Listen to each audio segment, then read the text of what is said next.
Alright, so we are in the garage today with the CRX, and with the CRX we're going to be building it for Autocross today. So for those of you who follow me on Instagram, you probably saw I was having difficulties with the rear control arms and how they're different on the 88 CRX as opposed to the 89 Civic. So what we're going to be doing, we're going to be taking the control arms from this Civic actually. And this Civic had a blown out bushing, so we're going to be putting in a polyurethane bushing, at least for that now until later when we can replace all the bushings. I don't know why we're pointing at garbage here. Let's go back to the CRX. So we're going to be replacing those control arms with the control arms from an 89 Civic. We're going to be putting on our Coney yellow coilovers, and then we're also going to be putting on the rear sway bar. So I've got the car backed in here, as I'm sure you've noticed, and that's going to be it for this video. And then later on we're going to start fine-tuning this for Autocross. So these are kind of the big things, is sway bar and coilovers, and then we'll do fine-tuning later. And the one thing is, because of that difficulty with the rear control arms, I've already had this out at one Autocross event with the Bridgestone tires on, and because I couldn't get the coilovers on before, I was running this on stock suspension, so it was just a complete mess, and it was super rolly and all over the place.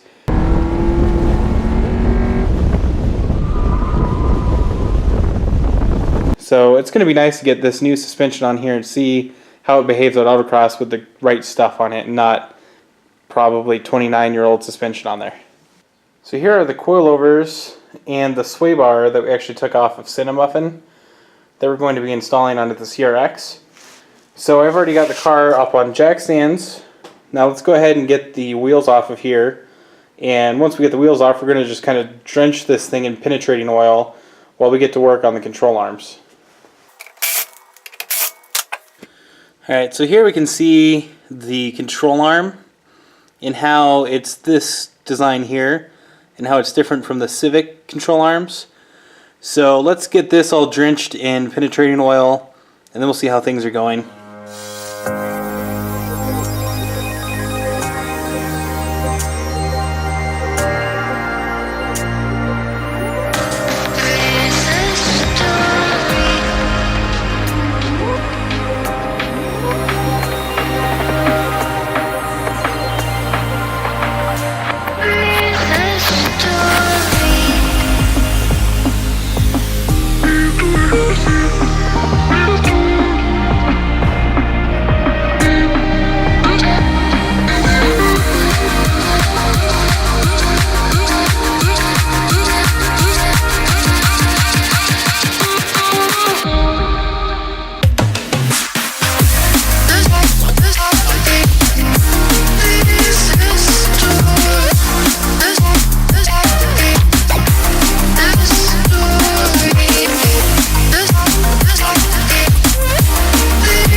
Okay, so I got the front coilovers installed, but I just looked at this thing and remembered we need to take this off now that we're lowering the car. So, just hoping these things just come off.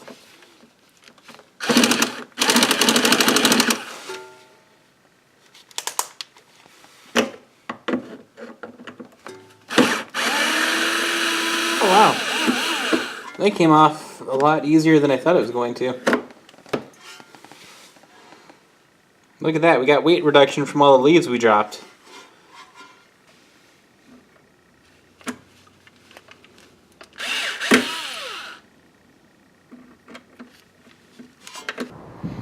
Okay, so changing plans.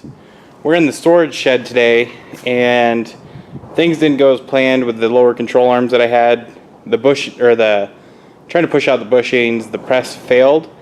So we have to come in today and we have to steal the control arms from here, which already have polyurethane bushings, but we're just going to have to borrow them from here for now. And I don't know, I guess I'll apologize to it later. Alright, we have success. Although not without casualties. I punched myself in the face with a wrench, so that hurt. But let's get these back to the garage, and then we'll get those into the CRX. And we're back. So, got the right control arms now to put in here. The sway bar kind of bolts up into the tow hook type thing in here. So we'll see how that goes. Now what I'm worried about is I've kind of been saving this for another video, but the damage here from where they backed into the pillar is worse than I thought. So what I'm worried about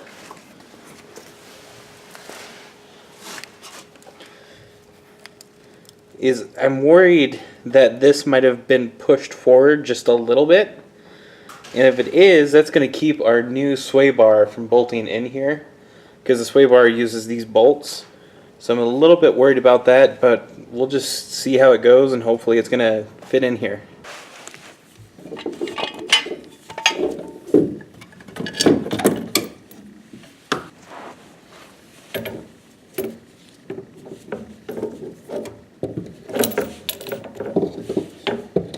Okay, so now it's time for the moment of truth.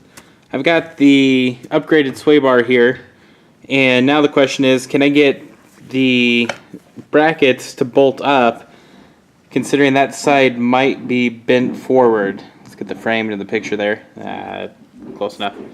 So let's see if we can get this thing lifted up and installed first, which I think is going to be the tricky part because it's a little bit heavy. And then we'll see if it bolts up. Here we go.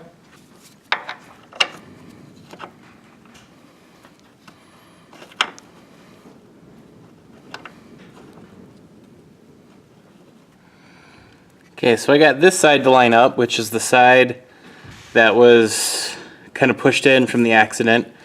So now let's go over to the other side. I got the one bolt in.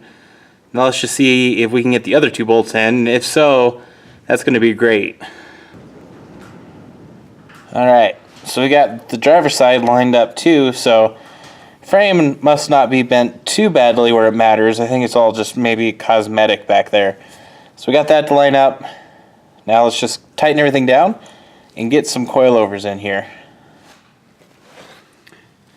Okay, so before I connect the sway bar to the coilovers, yeah, that's how it mounts. This little plate back here connects to the coilovers, but I want to count the number of threads here on the end of the end link. That was redundant. And just make sure that I have the same number of threads on each side, and then that way at least we'll be symmetrical and there won't be any kind of weird imbalance between the sides. Alright, so we're ready to get this thing in here.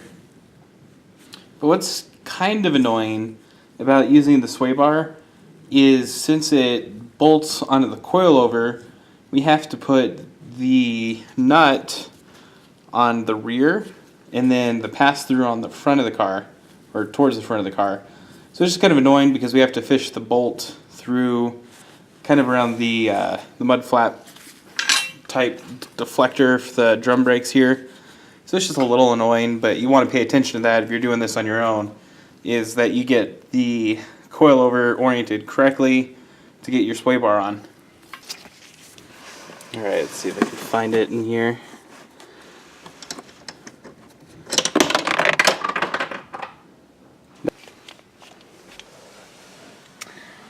Okay, well, taking apart my interior wasn't how I expected a coilover install to be going. So, got that going for me. Alright, so I got both of them in there now, and I finally retrieved that nut from the interior. But my plan to bring out the lower control arm and the shock together just backfired, because I'm realizing I need this bolt to go into the new coilovers. So kind of a backfire there. Hopefully we can get this out and it's in good condition and we can use it. So here goes nothing. Okay, so the stock control arm wasn't giving it up and my junkyard control arm wasn't, but we're in luck because I was able to find both of the bolts from the parts car. So let's get these in here and call this a job.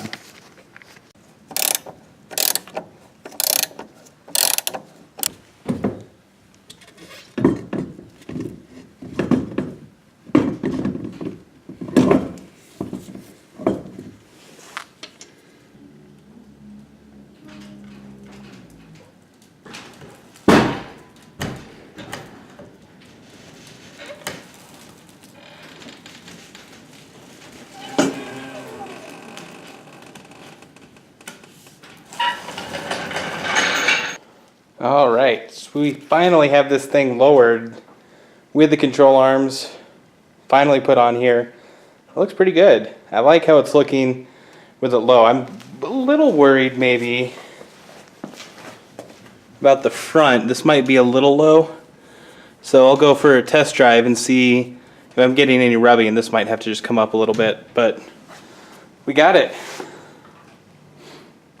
So I'm just going to go through, just tighten everything up at this point, but there we have it. So hopefully you enjoyed watching this video of getting this thing lowered and ready for autocross. If you did, consider liking the video and maybe subscribing to the channel to see more about this CRX at autocross. And as the build progresses, we got it most of the way done with the coilovers. That's the most important thing, in the tires. But we're going to try a couple of things to get the engine to put out a little bit more power in the future, so subscribe to stay tuned on that. But as always, thanks for watching and I'll catch you next time. See you again.